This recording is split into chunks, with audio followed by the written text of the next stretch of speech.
UP में BJP की ऐतिहासिक जीत के लिए पीएम मोदी और सीएम योगी एक बड़े सूत्रधार हैं। दोनों नेताओं ने एक और सरकार के विकास कार्यों को जनता तक पहुंचाया, तो वहीं दूसरी ओर अपने विरोधियों पर तीखा प्रहार कर उन्हें चित्त कर दिया। दोनों ने चुनाव प्रचार के दौरान लगातार अपने विरोधियों पर ऐसे हमले किए जिनकी वजह से विरोधियों को हार का मुंह देखना पड़ा।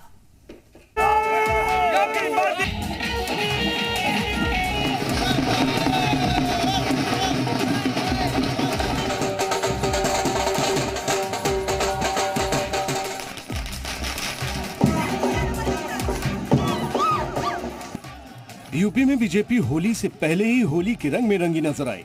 हो भी क्यों ना, पीएम मोदी और सीएम योगी की जादुई जोड़ी ने कमाल जो कर दिया। पीएम मोदी के कुशल नेतृत्व और सीएम योगी की मेहनत का ही नतीजा है कि यूपी में बीजेपी ने इतिहास रच दिया है और सीएम योगी की फिर से ताजपोशी होने जा रही है। बीजेपी की ऐतिहासिक जीत के कई नायक हैं, लेकिन असली हीरो पीएम मोदी और सीएम योगी ही हैं। दोनों की सोची समझी रणनीति का ही नतीजा है कि विरोधी चारों खाने चित हो गए। साथियों, इन्होंने क्या किया? यहां समाजवादी पार्टी का जो चुनाव सिंबल है ना, उनका चुनाव का निशान है ना, तो शुरू में जो बम धमाके हुए वो सारे के सारे बम धमाके उन्होंने बम साइकिल पे रखे हुए थे। ये चुनाव 80 बनाम 20 का होगा। 80% समर्थन एक तरफ होगा, 20% दूसरी तरफ होगा और मुझे लगता 80% सकारात्मक ऊर्जा के साथ आगे बढ़ेंगे। 20% हमेशा विरोध किए हैं, विरोध करेंगे, लेकिन सत्ता बीजेपी की आएगी। बीजेपी को ये बम्पर जीत ऐसे ही नहीं मिली।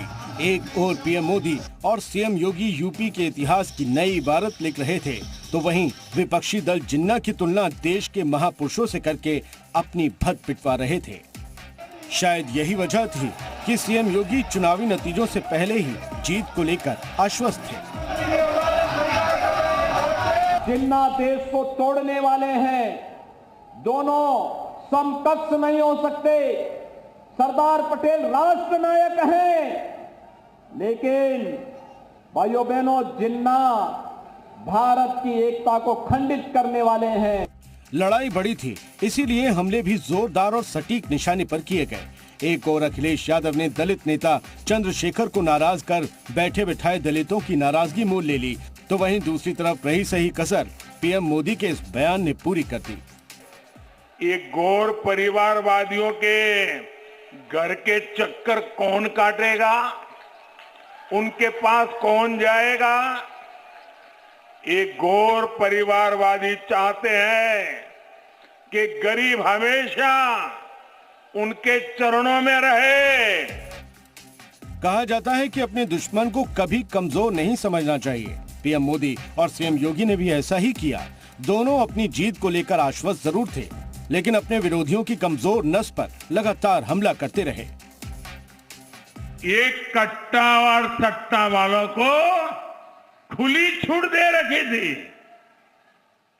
हमारी माताएं परेशान रहती थी कि बेटे बेटी घर से निकले हैं तो रात शाम को सुरक्षित घर लौट आए, कोई दुर्घटना उनके साथ न हो जाए। अपराधियों को इन गौर परिवारवादियों की सरकार का पूरा संरक्षण होता था। समाजवादी पार्टी के वरिष्ठ नेता मुझसे कहे कि अब चुनाव के दौरान तो बुलडोजर नहीं चलेगा। मैंने कहा चिंता मत करो,